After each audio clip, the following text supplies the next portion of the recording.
ये 20 लक्षण में सबसे पहला लक्षण है नाम जपने में रुचि, स्वाद आ जाता है। स्वाद, ऐसा स्वाद आता है कि रातों जग जग करके उपासक नाम जप करता है। भोजन पाने में डरता है, नाम न छूट जाए। मित्रता करने में डरता है, नाम न छूट जाए। सगे सने संबंधियों से बात करने में डरता है, नाम न छूट जाए। बलिहारी है उसके चरणारविंद की, जो ऐसी नाम में स्वाद वृत्ति आ गई है। ये बड़ी विचित्र माया है। गोस्वामी तुलसीदास जी कह रहे हैं, हे हरि कस न हरहु भ्रम भारी। भारी भ्रम पैदा हो गया, लाख बार समझाओ फिर भी भारी भ्रम है, बहुत विचित्र है, बहुत विचित्र। जो जानता नहीं है उससे गलती हो जाए तो बात चलो गलती हो गई, लेकिन अपने लोग तो जानते हैं ना, सत्संग सुनते हैं, सत्संग कहते हैं, फिर गलती के तो चांस नहीं होने चाहिए। लेकिन सत्संग सुनो और सत्संग करो। नाम जब नहीं करोगे ना तो वही करोगे जिसको कहते हो नहीं करना चाहिए।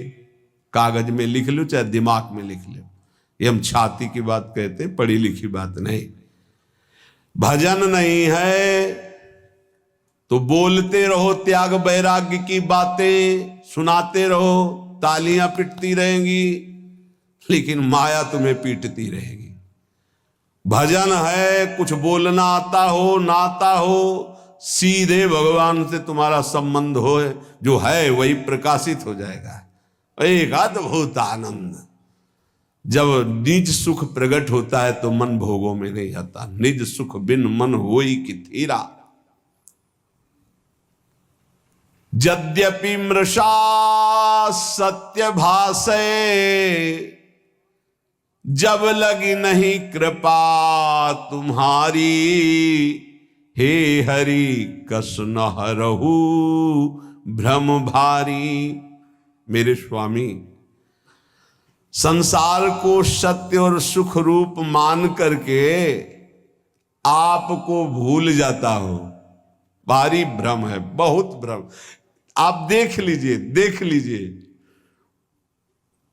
आपके अनुकूल भोग केवल होना चाहिए, हो चाहे आंख का हो, चाहे कान का हो, चाहे नाक का हो, चाहे भोग का हो, चाहे किसी। प्रभु की याद नहीं आएगी। देख लेना क्या गजब का आकर्षण है। हर भोग में इतनी सामर्थ्य कि प्रभु को भुलवा दे। गजब के। तो धन्य है वो भक्त जो ऐसी परिस्थिति में राधा राधा राधा राधा राधा। कई बार हमने कहा है कि आप किसी भी भोग का वास्तविक सुख देखना चाहते हैं तो ठीक जब आप भोग रहे, चाहे रसेंद्री का हो, जनेन्द्री का हो, नेत्रेंद्री का हो, घ्राणेन्द्री का हो, उस समय आप नाम में चित्त लगा दीजिए, राधा राधा। फिर सुख मिले तो हमको बता देना। जब नाम भूले और उसमें एकाग्र हुए तो आपकी एकाग्रता और कामना के कारण आपको सुख दिखाई देता है, अन्यथा नहीं। प्रभु यद्यपि मृषा, बहुत झूठा सुख है, पर सत्य भास है, सत्य लग रहा है। नाथ कृपा कर दो, इस भ्रम को हटा दो, आपकी कृपा से ही हटेगा। अर्थ अविद्यमान जानियो, संस्कृति नहीं जाए गोसाई। बिन बांधे निज हठ सठ परवश, पर्यो कीर की नाई। प्रभु, यद्यपि यहां जितना कुछ सब मिथ्या है, सत्य है, यहां सब झूठा है। जो पहले था वो अब नहीं, जो अब है वो आगे नहीं रहेगा, खत्म होता जा रहा है। वो शरीर गए जिनको मां पिता कहते थे, गए वो, उनके मां पिता गए। ये जाने को तैयार हैं, जो जन्मे हैं वो बढ़ के जाने को तैयार है। होश में यहां कोई टिक नहीं रहा है, सब जा रहे हैं क्रम। लेकिन यहां जो लेने आए हो, कमाने आए हो, जिसे देव दुर्लभ कहा गया है, उससे क्यों उदासीन हो, उसको क्यों नहीं पकड़ रहे?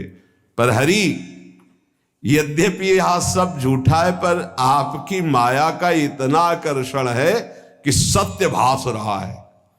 देखो, बैंक में 1 लाख रुपया जमा है, उसका 5 रुपया भी खर्चा नहीं करना है। अगर 5 रुपया मिल जाते तो 1,05,000 हो गए, 10 और हो गए 1,15,000। वो जोड़ते अब 2 लाख हो गए, अब 3 लाख हो गए। मरते समय उन्हें 3 लाख का चिंतन हुआ, सांप बन करके उसी घर में बैठे। कितना नाम जप किया, ये खास बात है। पर प्रभु, ये बड़ा भ्रम है, बड़ा भ्रम। छोटे मोटे की बात नहीं करते, जिनको ज्ञान है उनकी बात कर रहे हैं, और तो सब उसी में फंसे। अर्थ कौन सा सुख देता है? संख्या का। ये पकड़ी गई है बात। गिनने का बड़ा सुख होता है, एक बार गिन के फिर दोबारा गिनो तो बड़ा मीठा लगेगा। उनको संख्या का बड़ा आकर्षण है, हर विषय का आकर्षण है। चिंतन, भैया खास बात हमारी पकड़ लो। जगत में जो कुछ तुम्हें सत्य भास रहा है, सुख दे रहा है, उसका कारण तुम्हारा चिंतन है। भगवान ने स्पष्ट कहा, ध्याये तो विषयान पुंसान संगास्ते सुपजायते संगात संजायते कामा। खास बात, अगर विषय चिंतन ना हो, धन चिंतन ना हो, भोग चिंतन ना हो, और फिर आपको तो कोई उसका महत्व नहीं। समलोष्टास्म कांचना, जिनका चिंतन भगवान में रहता है तो माटी का ढेला, सोने का और रुपया सब उनके लिए एक समान रहता है, कोई उसका महत्व नहीं रहता। महत्व न रहते हुए केवल व्यवहार दिखाई देता है, आंतरिक महत्व नहीं होता। केवल व्यवहार दिखाई देता है, आंतरिक महत्व नहीं होता। प्रभु, मैं ये जानता हूं, अर्थ अविद्यमान जानी, संस्कृति नहीं जाए गोसाई, बिनु बांधे निज हट सठ परवश पर्यो कीर की लाई। मैं ये जानता हूं कि मेरा शरीर भी छूटेगा, धन भी छूट जाएगा। मैं जानता हूं कि पुत्र आदि परिवार के मेरे नहीं है। नहीं, परिचय बताओ, ये 20 साल पहले कहां थे? अगर आपका बहुत घनिष्ठ प्रेम है कि मेरा इकलौता लाडला पुत्र है, तो ये 20 साल पहले कहां था, आप बताओ। इसके बाद ये जो कहां जाएगा, आप बताओ। कितने दिन रुकेगा, आप बताओ। कुछ नहीं, बेमतलब। जैसे स्टेशन में कोई आके मिल जाए और बैठ जाए और हाथ मिलाए, चाय पिए, तो मुझसे अपनापन कर ले। उसकी गाड़ी आई, चले गए, रोना शुरू कर दे। बोले क्यों? बोले वो हमारा दोस्त था, चला गया। ऐसे जानबूझ के हम फंस रहे हैं। प्रभु, जैसे जो तोता है वो जानबूझ करके बंद जाता है, कई बार होता है। प्रभु, ऐसे जानबूझ करके हम फंस गए। अब ऐसे और भगवान बीच बीच में सब आसक्तियों को हटाने के लिए विरोध करवाते रहते हैं। कटु वचन, प्रतिकूल व्यवहार, पुत्र से, पत्नी से, पति से, सबसे समझ समझ, कोई तेरा नहीं। वो चाहे जितना पिटे, वो चाहेगा उन्हीं को। तब लगता है यार, कैसी विचित्र माया है। ये अब भी नहीं समझ पा रहा कि कोई हमको इससे हटाना चाहता है। जिस राग को नहीं छोड़ सकते थे, हटाना चाहता है। अब बोल राधा राधा, निकल पड़ भगवान की खोज में, तेरा मंगल हो जाएगा। नहीं नहीं, बंदे कीर मरकट की लाई। सपने व्याधि विविध बाधा, जन्म मृत्यु उपस्थित आई। वैद्य अनेक उपाय करे, जागे बिनु पीर न जाई। ये भाई ऐसा है जैसे कोई स्वप्न में देखा कि मेरे पेट में बहुत दर्द हो रहा है, और इतना भयानक दर्द कि बस मरने जा रहे हैं। अब वो चिल्ला रहा है स्वप्न में, पेट दर्द कर रहा है, दवाई दो, और आवाज बाहर निकल रही है। अब बाहर से बड़े बड़े वैद्य बुला करके उसको दवाई पेट में लगाई जाए तो क्या उसका दुख दूर होगा? विचार करके बताना।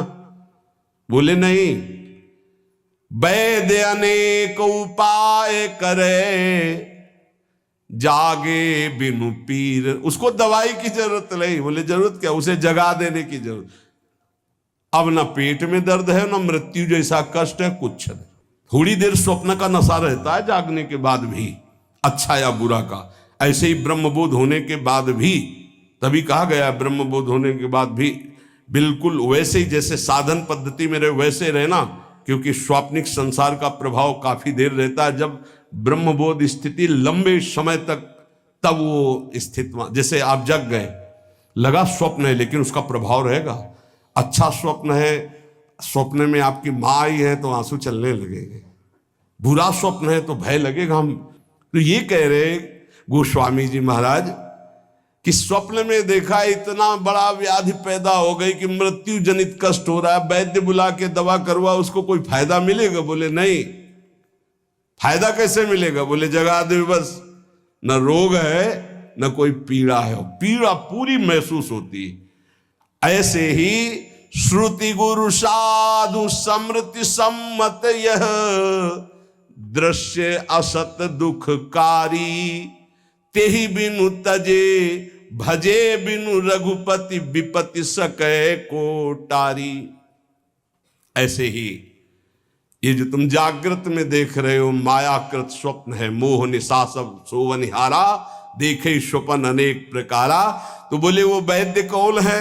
बोले वेद है, शास्त्र है, पुराण है और प्रवचन है, ये सब उस दुख मिटाने की औषधि है। पर